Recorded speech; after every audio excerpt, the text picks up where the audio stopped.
Good morning बच्चों। आज मैं विषय गुजराती कक्षा 9 पाठ 19 पंखी लोक ये पाठ पढ़ाने के लिए जा रही हूँ।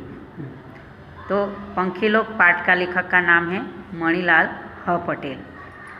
उसका जन्म 9/11/1949। मणिलाल हरिदास पटेलનો जन्म મહીસાગર जिल्लाના मोटापल्ला गामे थयो हतो। मणिलाल हरिदास पटेल का जन्म महीसागर जिला का मोटापल्ला गांव में हुआ था। लूणावाड़ा पासेनु गोलाना पाल्ला तेमनु वतन छे। लूणावाड़ा के पास गोला का पल्ला उसका मूल उसका वतन है, रहने का है, गांव है। सरदार पटेल यूनिवर्सिटी में गुजराती विभागना वड़ा तरीके निवृत्त थया छे। सरदार पटेल यूनिवर्सिटी में गुजराती विभाग का वड़ा रिटायर हुए हैं। पद्मा विनाना देश में 7મી ऋतु डूंगर कोरी घर कर्या अने विच्छेद तेमना कविता संग्रह है। पद्मा विनाना देश में 7મી ऋतु डूंगर कोरी घर कर्या अने विच्छेद उसका कविता संग्रह है। रातवासो हेली बापानो छेल्लो कागळ तेमना वार्ता संग्रह है। ललिता अंधारू तरस घर अने किल्लो अंजळ एमनी नवलकथाओ छे।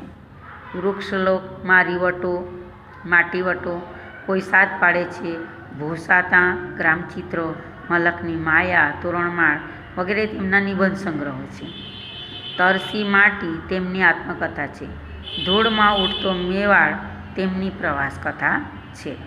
तो मणिलाल भाई ह पटेल ने बहुत गुजराती साहित्य में के बहुत कृति लिखी है। उसने निबंध संग्रह लिखा, कविता संग्रह लिखा, नवलकथा लिखी, निबंध संग्रह लिखा और आत्मकथा लिखी और प्रवास कथा लिखी है। तो आधुनिक यंत्रयुगे समग्र प्रकृति ने बदली नाखी है। आज के आधुनिक जमाना में यंत्र युग ने समग्र की सभी प्रकृति बदल डाली है। आ बदलायेला जीवन में प्रकृतिना अभिन्न अंग एवा पंखीओनी अवदशानो चितारा निबंध में छे। ये बदले हुए जीवन में प्रकृति का अभिन्न अंग ऐसा पंखियों की अवदशा का चितार ये निबंध में दिया है। मतलब पंखी लोग पाठ का प्रकार कौन सा है? निबंध है। आज पंखियों की संख्या घनी पाखी थई गई है। आज पक्षियों की संख्या बहुत कम हो गई, पाखी थवी ओछी थवी। लेखक ने पोताना घर गाम अने सीम में पोते जोयेला अनेक पंखीओना अवाजों खोराक वसवटानी जग्याओनो गाढ़ परिचय है। लेखक ने अपने घर गांव और सीम में देखे हुए अनेक पंखी का आवाज़, उसका खुराक, उसके रहने की जगह का बहुत अच्छी तरह से परिचय है। ये आ निबंध में पमाय छे, वो निबंध में से मिलता है।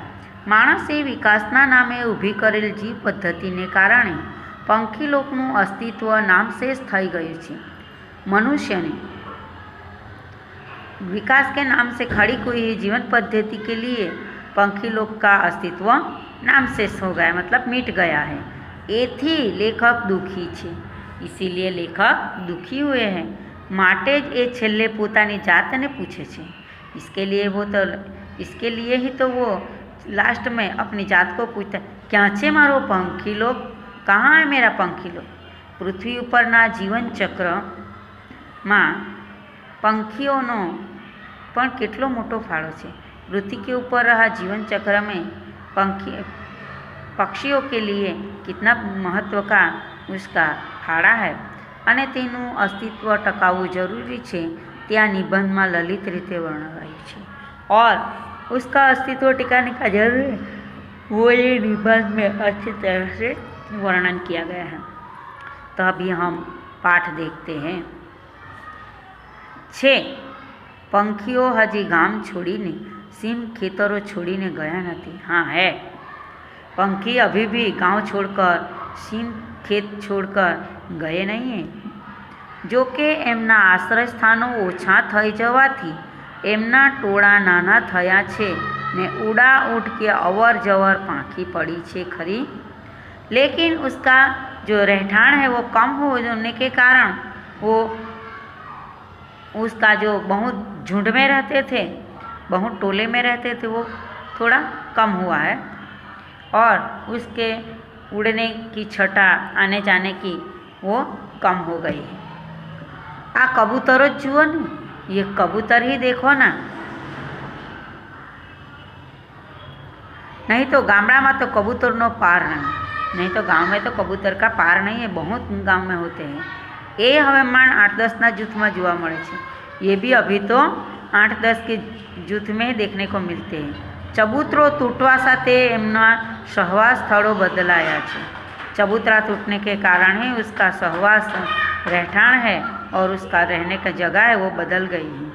पेला देसी नड़ियावाड़ा बब्बे पडियाड़ा मोटा घर हवे क्या रह्या छे। पहले तो देसी नलिया वाला घर था और बब्बे पडाड़ी आगे पीछे वो पडाल बनाते हैं, वो बड़ा घर अभी कहाँ रहा है। शियाळा में आ घर पडाड़े ने वचला मुभारे कबूतरोना जूथ मीठो तड़को माणता रसाणे चढ़ेला दिखाता। ठंडी की सीजन में वो कबूतर है, वो घर का बीच वाला मोब है, वहाँ इकट्ठे में बैठते थे और वो रिसाते मनाते थे।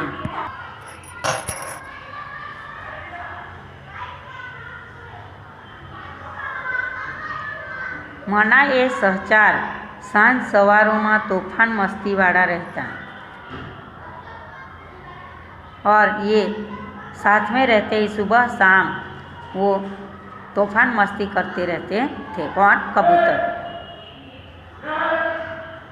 घरना करामा अने एना पडाळ भीतोना वचगाळामां रहता कबूतरो हवे जूना घर तोड़ता बेघर बन्या छे जाने। घर के मोभ में रहते थे, घर के दीवार में थोड़ी जगह रहती थी, करा दीवार रहती थी, उसमें पडाल में भीत में और बीच में रहते हुए कबूतर अभी पुराना घर बेघर बन्या छे जाने। पुराने घर थे, अभी वो नहीं रहते हुए टूट जाते हैं, इसके लिए वो बेघर बन गए हैं। धाबावाड़ा पाका मकानों में जाने कबूतरों ने बेसवानी सगवड़ नहीं। अभी जो आरसीसी का ढाबा भरते हैं वो सीमेंट कंक्रीट कपची का, उसमें अभी कबूतरों को बैठने के लिए कोई जगह नहीं है, सगवड़ नहीं है। त्या वसवानी तो बात ज क्या थी, वहाँ रहने की तो बात ही कहाँ आएगी। फड़िए जुआर बाजरी नहीं चण नाखनारा दादा वृद्ध वडीलो गया एटले फड़िया पंखियों थी हवे छलकाता नहीं। मोहल्ले में जुआर बाजरी का चण डालने वाले दादा वृद्ध वडील चले गए, इसलिए मोहल्ले में मोहल्ला पंखियों से भरा हुआ दिखाई देता नहीं। अरे एवा फड़िया ज क्या छे, अरे ऐसा मोहल्ला ही कहाँ है जेनी पटसाड़ों में पानीना ठीबो अने चणना पात्रा लटकता हो। पटसाड़ो गई ने ढीबोई गई, जिसकी पटसाड़ में मतलब घर की बाजू की दीवार में पानी की ठीब में पानी डालते थे और चणना पात्र मतलब दाना खाने के लिए, पंखियों के लिए दाना खाने के लिए वो चण का पात्र लटका हुआ दिखता था। अभी तो ये पटसाड़े गए और पानी पीने के लिए ढीबोई गई। अरे कुआई जूना थया ने पड़िया के पुराया, कबूतरों क्या चाहिए बस। अरे पुराने कुएँ थे, वो पुराने कुएँ भी गिर गए और पुरा गए, इसके लिए कबूतर कहाँ जाके रहेंगे। त्यारे तो कुआनी भीतरी बखोलनी ठंडक में नमणा नाजुक पारेवा घू घू करीने प्रेम मंत्र घूटिया करता था। पहले तो पुराने कुएँ थे, उसकी बखोल में उसकी ठंडी में वो ठंडक लगने के कारण वो मुलायम कबूतर जो थे वो घू घू करके प्रेम मंत्र करते रहते थे, बोलते रहते थे। हवे तो पानी माटे बोर हेडपम्प के सबमर्सिबल पंप आ गया। अभी तो पानी के लिए बोर आया, हेडपम्प आया, सबमर्सिबल पंप आ गया है। चकली ने नहवाए पानी खोड़વું પડે છે। चिड़िया को नहाने के लिए भी पानी ढूंढना पड़ता है। ने संकोचशील होली होलो तो सुनमुन बेसी रहे छे और संकोच करते हुए होला तो गुमसुम बैठे रहते हैं। ज्यां त्यां पाणी अने मनगमती चण हती ते हवे नथी रह्या। जहाँ जहाँ देखो वहाँ पानी और जो दाना मिलता था वो अभी नहीं रहा है। मारा वाड़ा माँ बोले बुलबुल गानारा कवि पण हवे क्या रह्या छे। मेरे वाड़े में बोले बुलबुल ऐसे गाने वाले कवि भी अभी कहाँ रहा है। गाम तूट्યું ने वृक्षो कपाया, गाम टूट गया और पेड़ कट गए। गाम ने सीमना वृक्षों ने नहरना पानी छ लाग्या ते ए सुकाया। सीम के वृक्ष थे, उसको नहर का पानी लगने के कारण ये भी सूख गए। झाड़ में लाकड़ू जोनारा लोग वध्या, पेड़ में लकड़ा देखने वाले लोग बढ़ गए। गाम उघाड़ू पड़ी गई, गाम खुल्ला पड़ गया। लेलाना टोळा तो घरवाड़ी थी लईने सीम वगड़ो माथे लईने हजी कलकलाट करता करी मुक्ता उड़े छे। लेला होला नाम का पक्षी, उसको समूह में रहकर वो घर और वाड़े में लेकर सीम वगड़ो सिर पे रख लेकर अभी भी कलकलाट करते हुए उड़ जाते। पर चकली होला घटी गया छे, परंतु चिड़िया और होला वो कम हो गए। अरे चिकचिकाट करी मुक्ति पीड़ी चाँचवाड़ी कत्थई काड़ी काबरो ही ओછી दिखाई छे। अरे चिकचिकाट कलबलाट कर रखती थी ऐसी पीली चाँच वाली जो काबर नाम का पक्षी है वो भी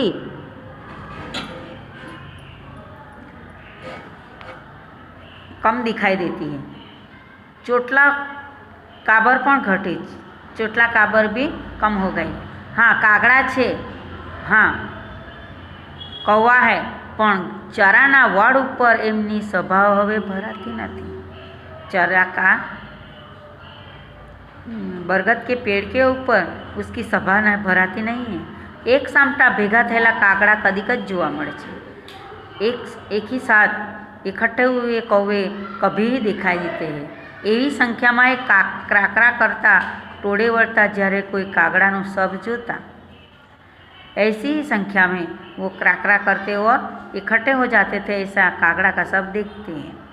हमें कहता कागड़ा लोकाचारे मळ्या छे। हम कहते थे कि कागड़ा लोकाचार से मिले हैं। हवे एक सामटा कागड़ाओने लोकाचारे जोता जोवानुं सरल सहज हाथवगुं रही नथी, लेकिन अभी एक साथ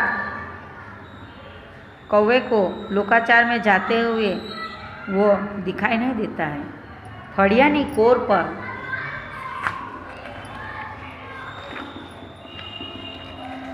उभेली बकम લીમડી ઉપર સાંજે ચકલીઓ ચીંચીના કોહરામ સાથે ભેગી થતી। નદી કાંઠાના ખેતરો ફરીને સુડાઓ પાદરને લીમડે મુકામ करता। यहाँ बक लीमड़ी के पेड़ के ऊपर जो चकलियाँ चींची कहते कलबलाट करती थी, इकट्ठी होती थी और नदी किनारे खेत में फरी सूड़ा पादर ने लीमड़े मुकाम कर। सूड़ा मतलब पोपट, वो पादर में नीम के पेड़ के ऊपर रहते थे। महादेव पासेनी आमली ऊपर काबरू रात गाड़वा मरती। महादेव के पास के आमली का पेड़ है, उसके ऊपर काबर रात में रहने के लिए आती थी। जाने पंखियों ये झाड़वा वहेंची लीधा, ऐसा मानो पक्षियों ने ये पेड़ बांट लिया है। ये वृक्षों कपाई जता पंखियों नोधारा थईने उड़ी गए और ये वृक्ष कट जाने से पंखी भी बेघर होकर वो आधार बिना के होकर उड़ गए। गाम पंखियों ना कलरवोथी स्वाभाविक लागतो। गाँव पंखी के स्वभाव से स्वाभाविक लगता था, पण हवे वधु समय सुनमुन लागे छे। लेकिन अभी तो बहुत समय हो गया, सब सुनसान लगता है। सीममांथी सांजे वाड़ानी कणजीओ उपर उड़ी आवता ने रात गाड़ता मोर हवे क्या जता हशे। सीम में से वो शाम को वाड़ा में कणजी के ऊपर उड़ के आते हुए और रात रहते हुए मोर अभी क्या कहाँ जाते होंगे। कणजीओ तो लाकड़ा थई गई, कणजी का पेड़ तो लकड़ा बन गया। गाम टहुकाओ विना पण मजा में रहतो से। गाँव तो टोंके बीने का भी मजा में रहता होगा। केम करीने, कैसे करके, राम जाने, राम जाने। तो बच्चों, मैं आज ये पाठ यहाँ तक ही पढ़ाती हूँ। कल दूसरा वीडियो में ये पाठ पूरा करूँगी, तो आप उसको देखना और समझना। धन्यवाद।